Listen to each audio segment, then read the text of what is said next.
오늘이 이제 민수기 마지막 장이고 마지막에 해당되는 말씀입니다. 작년 7월 1일부터 민수기 말씀을 시작해서 벌써 1년이 훌쩍 넘어가네요. 1년 한 반 정도 매주 금요일마다 민수기서의 말씀을 나눴습니다. 민수기서의 말씀뿐만 아니라 여호수아서의 말씀도 있고 조금 혼란스럽기도 하실 것 같아요.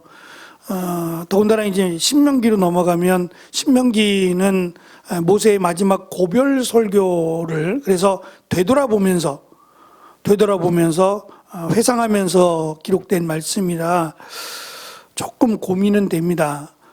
여호수아서보다 전일이긴 하지만 내용이 중복되는 내용들이 있을 텐데 좀 고민도 되기도 하고 합니다만 어쨌든 민수기까지의 말씀을 오면서 왜 마지막을 지금 27장에서 이 사건이 앞에 27장에서 한번 언급됐어요. 뭐냐면 이 므낫세의 집안인데 이 슬로보앗이라고 하는 사람이 자식을 딸만 낳았어요. 딸만 지금 5이죠. 딸만 놓고 아들을 못 놓은 거예요. 이제 이런 경우는 이제까지는 딸에게 그 땅이나 기업을 유산으로 주지 않아 왔거든요. 그런데 이 딸들이 말하기를 그러면 우리는 아들이 없는데 이 유업을 먼저는 가장 가까운 아버지의 친족에 아버지 형제들에게 주는 거거든요. 그거에 대해서 아버지의 친족에게 주지 말고 우리도 자식인데 우리 딸들에게 나누어 줬으면 좋겠다라고 요청을 했습니다. 하나님이 그들의 요청을 들어주셨어요. 그래서 아들이 없는 경우, 이렇게 딸만 있는 경우는 딸들에게도 유산을 물려주라고 허락하셨어요.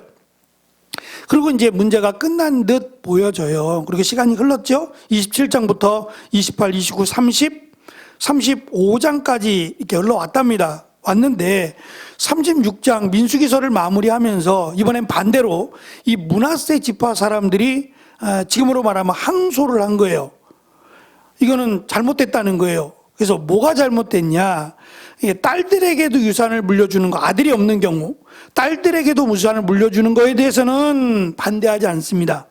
우리만이 아니라 12지파 모두에게 해당되는 부분이니까 그 부분에 대해서는 하나님의 말씀이니까 우리는 순종합니다. 그러나 한 가지 만약 이 딸들이 같은 므낫세 지파 사람들과 결혼한다는 법이 없잖아요.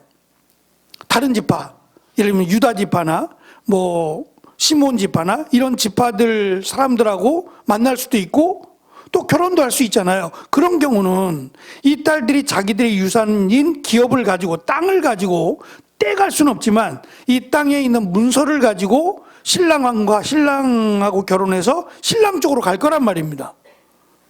그러면 이 땅은 계속해서 므낫세 지파의 땅이 아니라 그 여인이 결혼하는 그 지파 사람들의 땅이 되어버리고 마는 거 아닙니까? 그러면 희년이 되더라도 그 땅은 결코 돌아오지 않을 땅이 되어버리고 맙니다. 물론 이런 경우가 흔하지 않아요.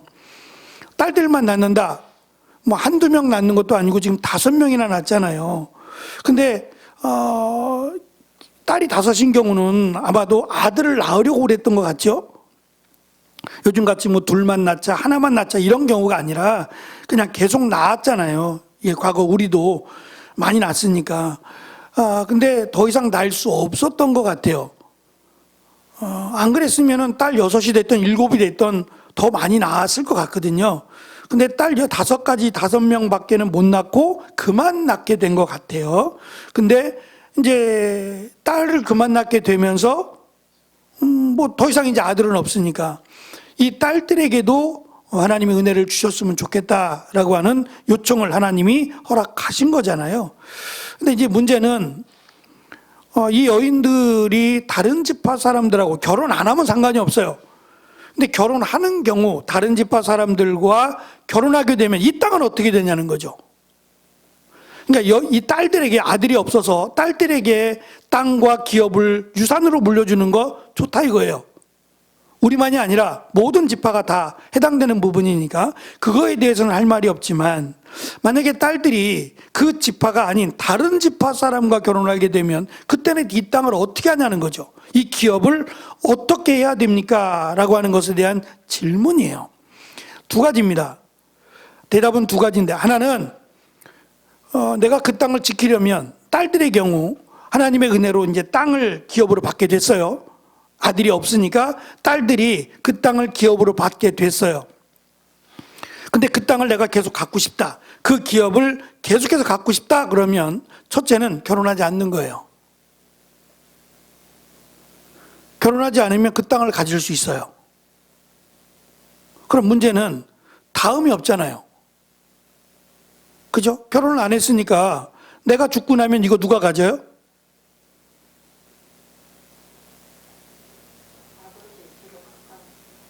아니죠. 딸이 다섯이니까 딸이 하나 결혼 안 하고 죽었어요. 그러면 이 딸이 갖고 있는 재산은 다른 딸들에게 가는 거죠. 근데 다섯 딸이 다 결혼 안 해. 그러면 이제 그 기업은 아버지하고 가까운 친족에게로 자연스럽게 넘어가는 거예요. 그렇게 하든지, 두 번째, 같은 므낫세 지파 사람들과 결혼하는 거예요. 같은 지파 사람과 결혼하면 그 땅은 그대로 남을 거 아니에요. 그 땅은 그대로 남게 되니까 둘 중에 하나를 선택하라는 거예요. 결혼하지 않고 그냥 내가 가지고 있다가 죽고 다른 사람을 주든가 형제들에게 주든가, 아니면 결혼하되 다른 지파 사람하고는 결혼하면 안 된다. 그럼 결혼하면 어떻게 되느냐? 그 땅의 소유권은 놓고 가는 겁니다. 그 땅은 더 이상 내 소유가 될 수 없다는 거예요. 그러면 내가 포기하고 난 사랑이 더 중요해 라고 하면 내가 받았던 땅과 기업에 관한 것은 나머지 내 딸들에게로 똑같이 나누어 주는 거예요. 나누어 주고 나는 홀몸으로, 윗몸으로 다른 지파 사람과 결혼을 하는 거예요. 근데 그렇지 않는 경우는 난 이것도 지키고 싶어 라고 할 때에는, 결혼도 하고 싶고 기업도 지키고 싶어 라고 한다면 그 같은 지파, 내가 속한 지파의 사람과, 그러니까 사촌이죠, 사촌과 결혼하라라고 하는 거예요. 사실은 이게 언제까지 지켜졌는가에 대해서는 알 수 없어요. 특별히 멀지 않은 시기에 다윗이 등장하게 되고, 그 다음에 이제 이스라엘이 두 개로 나누어지잖아요. 북이스라엘과 남유다로 나누어질 때 북이스라엘은 이미 자기들 마음대로 했어요. 땅의 문제만이 아니라 자기들 마음대로 이방인들과도 결혼했고, 심지어는 같은 가족끼리도 결혼했고 했으니까, 이것은 땅의 문제를 이미 넘어선 죄의 문제이기 때문에 말할 것도 없고, 남유다의 경우도 하나님을 온전히 믿었던 왕을 손꼽을 정도이기 때문에 거기까지 가면 과연 그 땅의 문제는 더 이상 다루지 않아요. 아마 우리가 그 부분을 못 봤을 거예요. 그렇게 본다면 이것도 긴 기간은 아니에요. 몇백 년 안에 다 끝날 문제입니다. 끝날 문제긴 하지만 지금 이러한 문제가 발생했을 때에 이 문제를 어떻게 해결하느냐에 대한 부분으로 지금 수정하고 있는 거죠. 하나님이 주신 규례와 율법이라고 하는 것들이 보완이 되고 있어요. 그러니까 하나님이 처음부터 주셨던 율법이 불완전해서 그러냐, 그런 게 아니라 하나님은 그들에게 주신 율법을 조금 더 연약한 사람들을 세워주고, 처음에는 이방인들이 없었단 말이죠. 근데 이방인들을 그들이 흡수하면서 이방인들에 대한 율법까지도 포함이 되는, 그러니까 율법의 범위가 점점 더 넓어지고, 특별히 약자들에게 조금 더 많은 그 비중이 더해지는 이러한 율법으로 확대되어 간다라고 보시면 돼요. 처음부터 이렇게 주시지 않는 것은 해당이 없기 때문에 그랬던 거고, 이제 점점 그들이 살아가는 삶의 영역들이 변화해 가면서 율법도 조금 더 개선되어 간다라고 보시면 좋을 것 같아요. 그래서 불완전한 율법이기 때문이 아니라 하나님은 조금 더 연약한 사람들, 그들에게 도움이 되고 또 이 소홀하게 여겨질 만한 사람들에게 더 많은 기회를 주시고자 율법이 조금 더 보완이 되어 가고 있다라고 보시면 좋을 것 같아요. 오늘 말씀 13절이 결론이 되는데, 이 결론의 말씀 끝이 이것이 지금 살펴보고 있는 율법과 규례라고 하는 이것이 여호와께서 모세를 통해서 주신 규례와 율법이다라고 하는 것이고, 이걸 언제 지금 수정하고 보완했느냐라고 한다면 모압 평야 곧 여리고 건너편에 있을 때, 그러니까 아직 땅을 차지하기 전 모압 평야에 있을 때 주신 것이다. 그래서 이제 땅을 차지하게 되면 그 땅에서 차지한 것을 염두에 두고 미리 주셨으니까 분할할 때에 그 집안에 아들이 없으면 그것을 아버지의 형제들에게 줄 것이 아니라 딸들에게 주라 하신 이 말씀의 기준을 삼아서 지금 누굽니까? 슬로브앗의 딸들의 경우, 이런 경우가 생기면 역시 동일하게 어느 집하든지 간에 딸들만 있는 경우에도 땅과 기업을 똑같이 나누어 주라라고 하는 말씀으로 적용해서 땅을 받기 전에, 약속하신 땅을 받기 전에 이 법이 적용되도록 하셨다라는 것으로 민수기는 끝이 납니다. 그러면 민수기를 지금 민수기 전체를 우리가 한번 살짝 생각해 본다면, 민수기는 그냥 땅을 옮겨 다니고 끝났어요. 물론 그 옮겨 다니는 그 길에서 또는 그 지역에서의 사건들이 있습니다. 그 사건들이 있지만 마치 지금 이스라엘 백성들이 약속의 땅에 오는, 그러니까 시내산에서부터 약속의 땅까지 오는 모든 과정을 적진 않아요. 그게 목적이 아니라는 거예요. 어디에서 며칠 있었고 어디에서 뭐가 있었고 이걸 다 적는 게 목적은 아니라는 거예요. 그것을 적었더라면 민수기가 성경 한 권이 될 수도 있어요. 그렇잖아요. 40년인데요. 40년의 역사를 담는다고 치면 굉장히 더 방대하겠죠. 36장이 아니라 360장 갖고도 안 될 거 아닙니까? 그런데 그것이 목적이 아니라는 거예요. 그러니까 의도적으로 민수기에는 들어있고 신명기에 없거나 또는 신명기에만 따로 기록된 내용들을 기록한 이유는 민수기서에서 하고 싶은 말, 민수기를 통해서 꼭 전달하고 싶은 내용들이 있다는 거예요. 그 내용은 하나님은 이 이스라엘 백성들을, 그러니까 전혀 진짜 반성의 기미도 보이지 않고 정말 하나님의 은혜로 갈 수밖에 없는 이 이스라엘 백성들을 아브라함과의 약속을 통해서 끝까지 지키신다는 거예요. 그러니까 잘해서 지키시는 게 아니라 정말 부족하고 언제 내버려도 전혀 문제가 되지 않는 이스라엘 백성들을 하나님은 끝까지 챙기시고 그들에게 약속의 땅까지 인도하시는 분이다라고 하는 것을, 그래서 어떠한 면에서 우리가 기도하고 그 기도한 내용들이 응답이 되고 이루어졌을 때에 물론 내가 그 부분에 대해서 열심히 수고하고 노력하는 것도 없지 않아 있어요.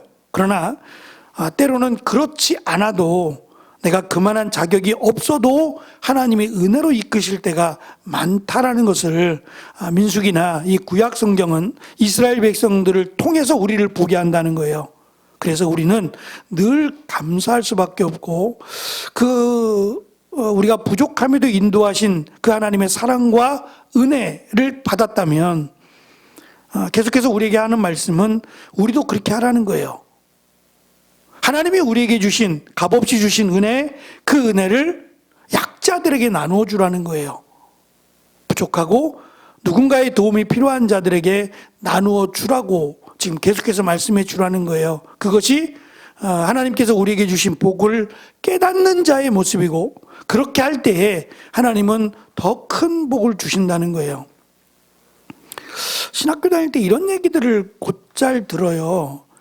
그러니까 신학교에 온 친구들 중에 적지 않은 친구들이 목회자 가정에 있는 자녀들이 많아요. 장로님, 목사님 자녀들이 의외로 많더라고요. 뭐 그렇지 않는 경우도 있어요. 뭐 저 같은 경우도 없지 않아 있지만 상당히 많은 친구들이 목사님 자녀거나 또는 장로님들 자녀로서 하나님의 길을 걸어가겠다고 해서 오신 친구들이 많아요. 근데 그 얘기들을 들어보면, 그 친구들의 얘기를 들어보면 이런 얘기들이 참 많아요. 정말 오고 싶지 않았다고. 그래서 왜 그랬더니 아버지의 모습이 너무 힘들었대요. 아버지가 고생하고 아버지의 힘든 모습을 너무 많이 봐와서 어릴 때는 이해가 되지 않았대요. 왜냐하면 우리도 먹을 것이 없는데 먹을 것을 막 그냥 퍼날르듯이 그렇게 사시는 모습을 보면 우리는 뭐지? 애들은 똑같잖아요. 근데 우리 몫인데도 불구하고 우리 목까지 그냥 가서 다른 이들에게 이렇게 주는 모습들을 보고 자라면서 아버지는 우리를 사랑하지 않나 봐. 다른 사람은 사랑하는데 우리는 사랑하지 않나 봐. 이런 생각을 너무 많이 했대요. 이제는 이제 그 부분이 해결이 됐으니까 왔겠죠. 근데 아버지가 하나님의 일을 하면서 고생하는 모습들을 보고 오면서 그때는 이제 그게 이해가 안 됐다는 거예요. 근데 이것과 더불어 한 가지 더 이제 본인의 어쩌면 신앙적인 고백이 되겠죠. 그 고백이 뭐냐면 자기 마음속에는 아버지가 하나님을 그렇게 섬겼던, 정말 헌신하며 자식보다 더 성도들을 사랑했던 그 모습 속에서 하나님이 그것을 그냥 흘려보내지 않으실 거다. 그러니까 아버지의 헌신과 아버지가 보여주신 그 사랑은 자기들 이야기예요. 고스란히 자기들에게 온다는 생각을 갖고 있더라고요. 실제로 그렇게 느끼고 있는 건지 그렇게 믿고 있는 건지는 알 수 없지만 하나님께 헌신하고 하나님의 사랑을 나누어 주며 살았던 그것에 대한 하나님의 은혜가 분명히 자기들에게 있다는 고백을 굉장히 많이 들었어요. 그러니까 그런 이야기들을 들을 때마다 부럽더라고요. 한편으로는 저는 이제 목회자의 가정, 아버지가 목사님이거나 뭐 그러지 않았었으니까 그런 경험들이 없어서 그런 부분들은 상당히 아쉽다. 그런 경험들이 좀 있었으면 하고 하는 부러움이 좀 있었어요. 과연 이것이 얼마나 옳으냐, 신빙성이 있느냐라는 것은 제가 이 자리에서 뭐라고 말씀드릴 수는 없지만 성경을 통해서 우리가 지금 민수기를 통해 읽었습니다만 이스라엘의 역사를 통해서 살펴보건대 하나님은 이처럼 하나님의 말씀대로 살아가는 백성들을 외면한 적이 없어요. 헌신하는 자들은 그만큼의 더 하나님의 은혜를 베푸셨어요. 약속을 끝까지 지키셨을 뿐 아니라 그들을 복되게 하셨다라는 것은 분명해요. 그렇다면 함께 공부했던 목회자의 자녀나 뭐 장로님들의 자녀였던 그 친구들의 말도 저는 허언이 아닐 거라고 생각해요. 분명히 하나님이 그들에게 은혜를 주실 것이다. 또 그들도 그것을 보고 자랐으니까 역시 아버지의 뒤를 따라서 그렇게 헌신하겠다라는 생각도 가져봅니다. 민수기를 통해서 우리에게 주고자 하는 것은 이스라엘 백성들의 부족함만이 아니라 그럼에도 하나님이 인도하시고 사랑하신다라는 것과 그렇다면 하나님의 말씀대로 잘 믿고 따른다면 얼마나 더 많은 은혜를 주겠느냐는 거예요. 그렇지 않아도 하나님이 이렇게 은혜를 주셨는데 하나님 말씀에 순종하고 따른다면 얼마나 더 큰 은혜를, 얼마나 더 많은 축복을 주시겠느냐라고 하는 암시적인 내용도 포함되어 있습니다. 한편으로는 민수기는 좀 아쉬워요. 왜냐하면 약속의 땅에 들어가지 못하고 끝나니까 아쉬워요. 그러나 민수기의 역할은 거기까지입니다. 그것이 이스라엘 역사는 아니니까 민수기가 말하고자 하는 것은 거기까지다. 이스라엘 백성들이 어떻게 여기까지 왔는지 그들의 단편적 역사를 통해서 정말 지워버리고 싶은 뼈아픈 역사 아닙니까? 그러나 이 역사를 기억함으로 우리에게 남겨진 시간들을 이처럼 후회함이 없는 역사를 만들어가라고 하는 의미에서 저는 일부러 기록한 것 같아요. 의도적으로 기록함으로 우리의 조상이 얼마나 어리석은 모습으로 살아왔는가, 그리고 우리도 그렇게 살지 않기를, 믿음으로 살아가기를 이렇게 비춰보고 또 그에 합당한 삶을 살도록 노력하라고 하나님께서 민수기를 여기까지로 민수기서를 마무리하게 하신 것 같습니다. 꽤 긴 말씀이었어요. 36장이나 되는 긴 말씀이었고 또 여러 가지 이해하기 어려운 말씀들도 없지 않아 있었습니다. 뭐 율법에 관한 부분도 그렇고 또 뭐 성소에 관한 규례들은 레위기서에서 살펴보았지만 여전히 참 어려운 말씀이 아닌가 싶어요. 어쨌든 이스라엘 백성들은 하나님의 백성으로 살아야만 합니다. 그것이 그들의 미래이기 때문이기도 하고 또 하나님 없이는 살아갈 수 없는 아주 보잘것없고 작은 민족이에요. 무기 하나 갖고 있지 않았던 그 연약한 이스라엘을 이 축복과 약속의 땅으로 인도하신 것은 정말 하나님의 은혜가 아니고서는 설명할 수 없지요. 이제 그것들을 통해서 하나님을 더 열심히 잘 믿기를 민수기서를 통해서 우리에게 가르쳐 주는 듯 합니다. 마지막 신명기서의 내용은 모세 오경이라고 불리기도 하고, 또 신명기는 마지막 그 모세의 고별 설교라고 불려지는 내용입니다.